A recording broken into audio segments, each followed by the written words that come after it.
Now we're going to shift gears to this next part of our program. And we'll get to hear from two more incredible leaders from our event co-host, our wonderful partners at She's the First. We're going to start hearing directly from Sukeji Modi, who is She's the First board member from South Sudan, and Jerry Gladys, who's the She's the First advisory council member in Kenya. Now, I'm going to go off camera. I'm not part of this conversation. You don't need to hear from me anymore. So Keiji and Gladys, take it away. All right. Thank you so much, Dr. Denise. It's an honor to be here. Finally, our long-awaited evening for us this side of East Africa. We are finally here. So Gladys and I are so excited to be here. We're representing She's the First, and you're going to know more about what we do.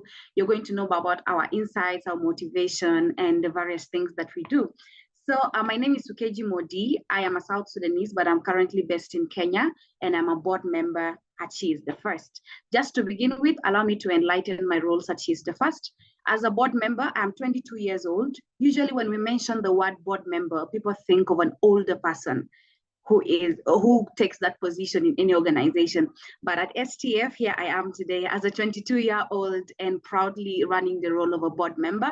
I do various things that include representing the board members in the Girls Advisory Council. So the Girls Advisory Council is a girls fellowship actually for young girls that runs on monthly basis, where we have these meetings where these girls are educated, where these girls give us their voice on various ideas. And they also come up with maybe creative solutions for STF in case we have any specific campaigns. So when it comes to my role as a board member, I actually act as a bridge between the Girls Advisory Council and the STF board. So taking the voices of the girls from the council to the board members at STF. And I think at some point, I also help to bring out the little girls in them because at most acting as a mediator between them, when we have those meetings, they listen to the voices of these girls who run the council. So allow me to pass it on to my colleague and sister, that's Gladys Njeri, to tell us about her role at STF and what she does. Welcome, Gladys. Thank you so much, Sukeji. Thank you, first of all, for starting it the long-awaited evening. We've been waiting it for so long, but here it is. My name is Njeri Gladys. I prefer being called Njeri because I represent my grandmother. So I always love using that name, whether in the office, in the street, or anywhere, or also with friends. I come from Kenya. I come from a rural village called Murang'a. It's part of the regions in Kenya, and that's where my dream started. I choose to start my story that way. That's where my dream started because 18 years of my life I've spent in Murang'a before now coming to the city and seeing these so many people and being exposed to the world and also to organizations like She's the First. I first came bumped onto She's the First on 2020. It was in 2020. They were hosting a Girls First Summit, and it was around September. And I was so excited to see an organization that brings the little girls in us and also gives us the voices. So since then, I have had quite a journey with them. I have been part of several of their programs, and now I serve in the Girls Advisory Council, where basically our role involves incorporating the voice of girls in their programming and also communicating their decisions while linking them with the girls we serve in our community. As part of the Girls Advisory Council, it's also a form of mentorship from She's the First, which we really do appreciate. And looking back to the kind of journey I've had with the She's the First, I would say it's an amazing one. It's always about mentoring young girls to be bold, to own their voices, to own their spaces, and to also communicate to the bigger world.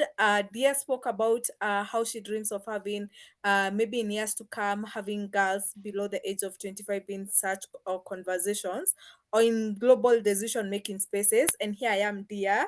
I am 22. I am making quite some big steps where I am right now. So your dream is becoming a reality. Yeah, and I'm so happy to be in this conversation and to see what we all can share. Yeah, thank you, Sukeji. Thank you, Gladys, for being such a trailblazer. So, another interesting thing about the both of us is that we both have started our own initiative in our various countries. As I told you, I'm from South Sudan. So, allow me to also highlight I run an initiative known as Girls' Voices for Change. It is under SIHA Network, and SIHA stands for Strategic Initiative for Women in the Horn of Africa. So, I started running Girls' Voices for Change at the age of 19. And that's why when I hear people say, younger girls can't play great leadership roles, I don't concur with that, because I believe when girls speak, disruption occurs. And when they are honed, when the mentorship is given, they can run this amazing initiative. So with the initiative I lead, we majorly address two things. That starts with girls' education, and secondly, menstrual poverty. I come from South Sudan, and if you know so well, we are currently being tagged as the world's youngest country. Being the world's youngest country, we have a lot of challenges, and 70% of our population lies with complete illiteracy. This means when it comes to girls' education, you can imagine the gap that we have. So being born in such an environment, I personally decided, allow me to quote the great Nobel Prize winner, Wangari Maathai, who said, I will be a hummingbird.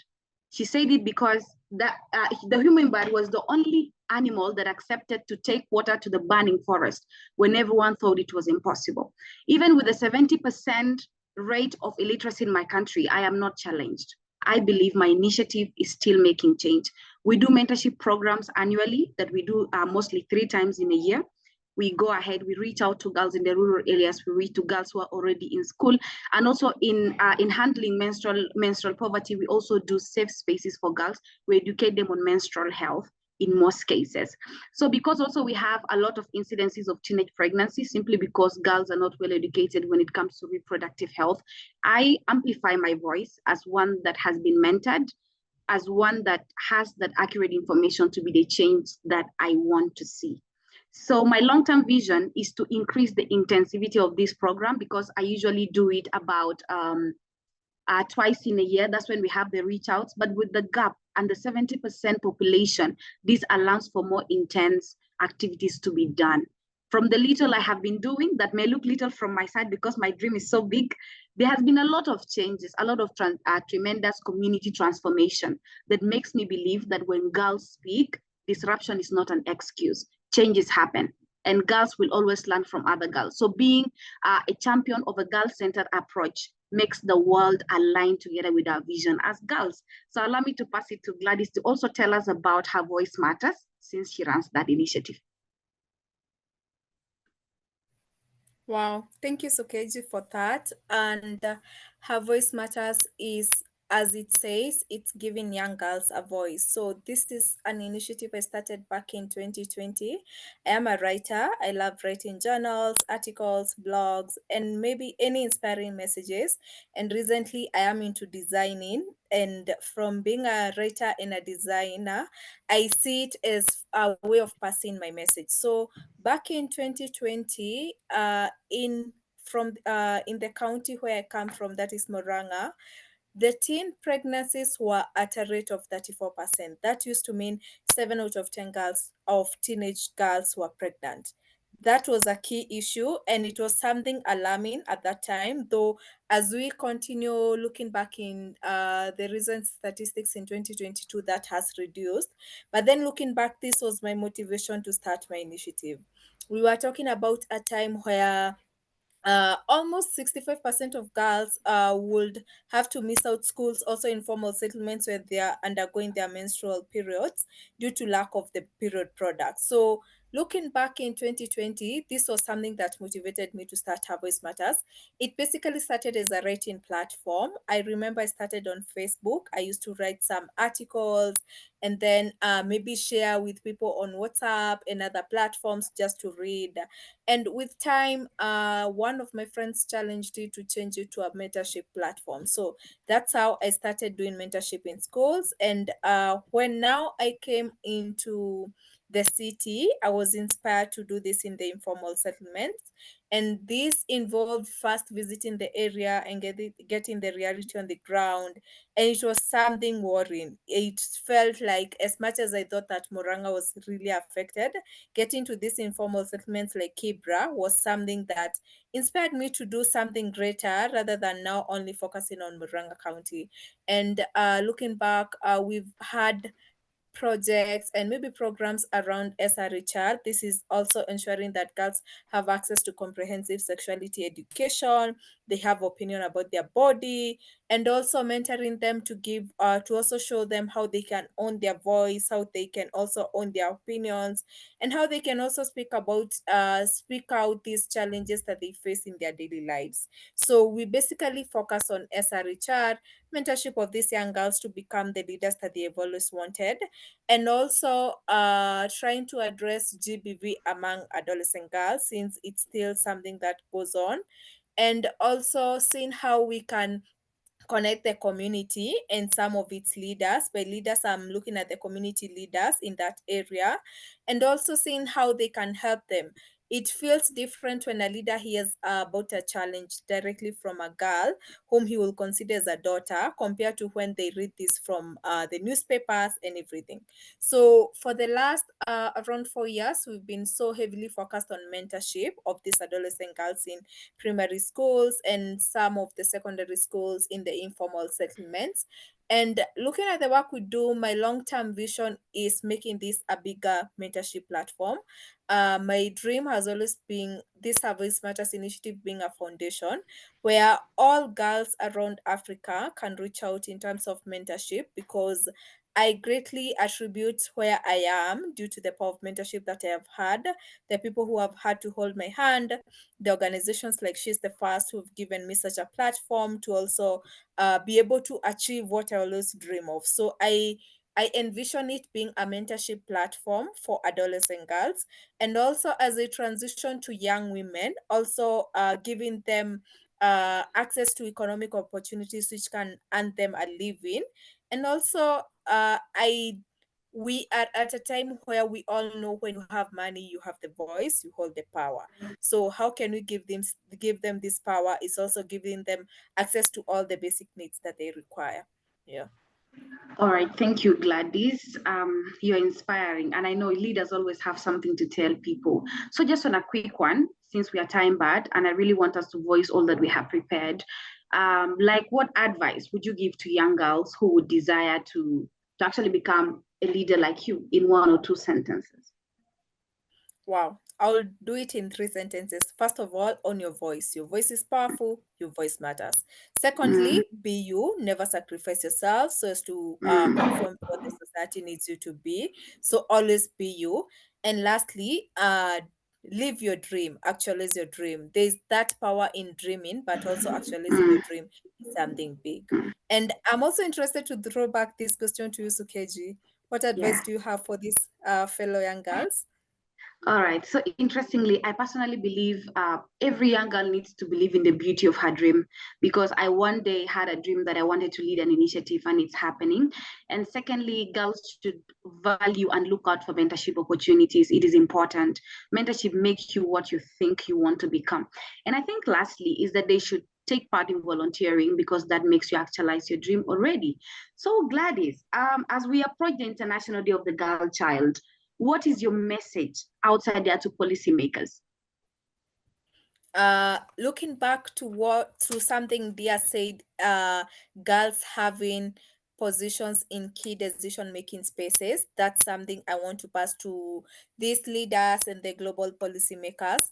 Mm, If we can allocate meaningful resources which support such policies, and also mm, if we can enable these girls to be part of these decision making spaces, as much mm, as we always think that we need a slot for the youth, we can also have a slot mm, for the young girls. That's something mm, key. So that's one of my message to key policymakers. also, if these leaders can heavily focus on allocating resources to such movements which work towards creating change, that's something else. And also which are led by young girls, because young girls are currently the custodians of what they go through and what they face. So they better know how to handle their problems and how to solve them. So that will be my message for these policymakers. I'm sure you have something different. What's your message? All right. I think from my end, I would love to say that policymakers are not experts in girls' problems. Never. Because it is us girls who know what we go through. It is us who know what the accurate solution might be. Policymakers can only become allies in helping us get what we want to achieve, basically. And then also equal representation should be ensured in most of the global programs. Like for example, the Summit of the Future, we had very few girls who stepped out there. So that it was a no-no for me, and I feel more needs to be done there. So just to close up, Gladys, thank you so much for all that you have said. Thank you so much for the conversation. And I think from my end, since we have a great spotlight on girls' education and leadership in Africa, allow me to just give few highlights before we leave. Firstly, is that education is a weapon that can be compared to none. And especially when we give it to girls, it becomes the very first tool of change. It becomes a catalyst when girls fight for their rights generally. So the first thing personally, let me speak to you from my own experience. When I went to school, first of all, I gained consciousness of what abuse looked like and what protection looks like. So these are two different things. Had I not gotten the access to go to school, I would have taken a perpetrator for a safe person around me. But education opens our eyes to know what is safe for us or what is not safe for us. And secondly, it helps local champions to rise. People in the US may not know me, but people from my locality know me and they know the things that I do. And I believe all local leaders, all great leaders of today were once the local champions of yesterday. So when we value this education, we leverage girls to actually have an opportunity to start championing these changes in their communities. And thirdly, and I think that will be the last for me when it comes to girls' education, when we give girls books, when we give girls pens, when we make them students, not brides, we give them the opportunity to become our voices in the global spaces.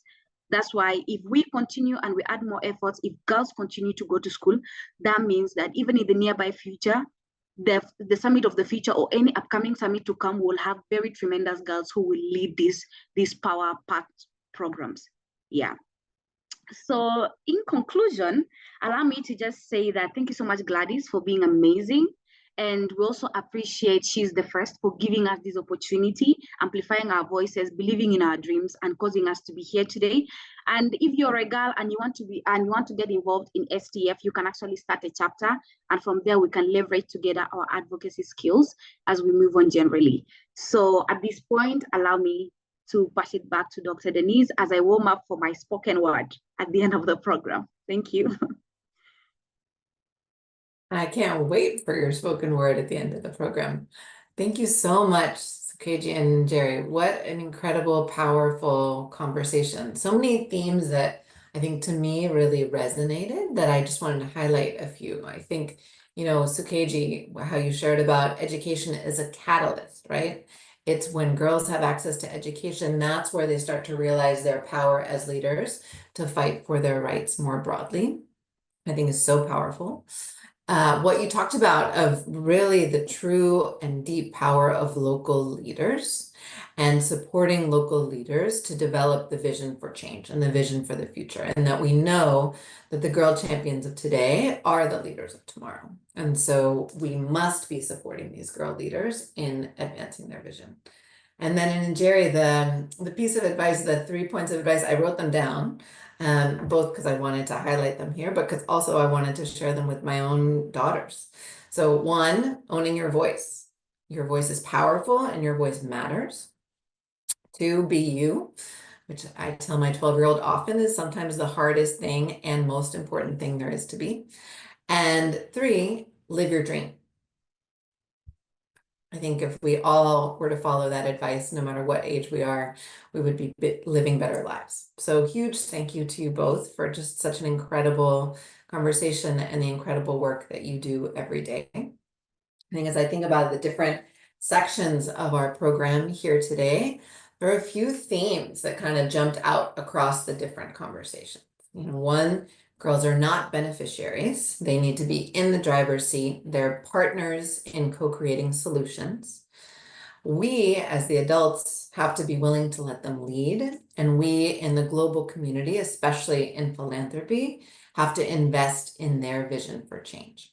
And I think what strikes me most as I think about our speakers here today is every single one of them saw a problem, whether it was lack of access to education, period poverty, unavailability of sexual and reproductive health services, limiting norms that prevent girls from really owning their bodies and their lives and their own stories, and develop their own solutions. And I think that, to me, is what is just the most powerful part about these conversations, is understanding and getting to hear from the true experts who know what the solutions are. So huge thank you to all of our amazing speakers, Rukia and Margaret, Diakumba, Sukeji, and Jerry. Thank you for sharing your stories, your work, your passion, and more than anything, your incredible commitment to really and truly believing in and supporting and lifting up girls to develop their own solutions. I also want to say a quick thank you to our sponsor, Byline Bank, for your support of Rise Up and for today's event. And then also to our teams at Rise Up and She's the First, because pulling off an event like this that is so powerful and so inspiring and so flawless, honestly, it takes so much work behind the scenes. So just huge thank you to everyone from our teams for all the work that they did to make this happen. Now, as I transition back to the grand finale, which I'm super excited about hearing this spoken word, to just close us out, I know that, so many of us are here because we believe in the power of girls, and we are telling the girls in our own lives to dream big and trying to find ways to support girls, no matter where they live, to live their fullest lives and live their full rights. So thank you for joining us today, by supporting Rise Up and by supporting She's the First and by supporting leaders like the ones that you met today. You also are part of actually creating the solution for the better world that we know that girls can lead and that we all deserve. So thank you for being part of today. Thank you for everything that you do to support the girls in your own lives and your communities and around the world. So now I'm going to pass the mic back to Sukeji to close out our program with an incredibly powerful and beautiful poem that she wrote about the power of girls' education. Sukeji? Thank you so much, Dr. Denise. And my spoken word is entitled, Allow Me Go to School. The girl child is like a rolling lion hid in the jungle, many devouring her potential that is great and mighty, written in time past history, till date, about the might of her power. Do you think the world doesn't know who the girl is? Yes, they know, yet silenced at all time from rising and shining. Allow me go to school, that my dreams start to walk the talk that I always had in my heart, that I become intimate with my books and pens that cause me to smile, because they are the greatest weapons to my untold dream and victory that rewrites my story. Allow me go to school, that my village sees the champion in me that was despised, ideated for dowry and wealth, yet my voice is the enrichment of wealth to nations. Despised for a cheap asset, yet I am a global entity. My girl power is magic. My presence strikes balance in global spaces because I am the only one that knows my story. Allow me to write it. Allow me go to school, that I beat the odds and amplify my voice, that carries grace and fights for my rights. Beyond myself, my pen has the power to write and make my dream manifest. Please, allow me go to school, that I learn the syllabus of my rights and sing the rhythm of liberty, bringing the light to my world with strength and strategy, because my dream is not a scam, but rather a trailblazer in my world. Allow me go to school, that I learn the syllabus of my rights and once again sing the liberty of my days, bringing the light to my world with strength and strategy, because my dream is not a scam once again, that I complete my childhood with pride, thinking of a future where my voice counts, a future that allows me to giggle like a baby but not cry like an old woman, a future that knows that there is a young girl in the village that will one day make a change, a future that is not a weapon formed against me, but rather a platform where my dream lives and fly. Allow me go to school. Thank you so much. That's the end of my spoken word. I know you still wanted it to continue. But thank you so much on behalf of Rise Up and on behalf of She's the First. It's an honor for us to have all of you here today. Thank you for listening to us. Thank you for being committed to Girls Matters. Thank you for accepting to get time and hear our voices and get firsthand information about the issues of girls. Continue to be the change makers in your societies. Continue to seek after each other. Continue to create that amazing bond. And I believe from today, this meeting will be a testament of more morale, more energy, robust efforts to go ahead and implement all our dreams and initiatives. Thank you so much.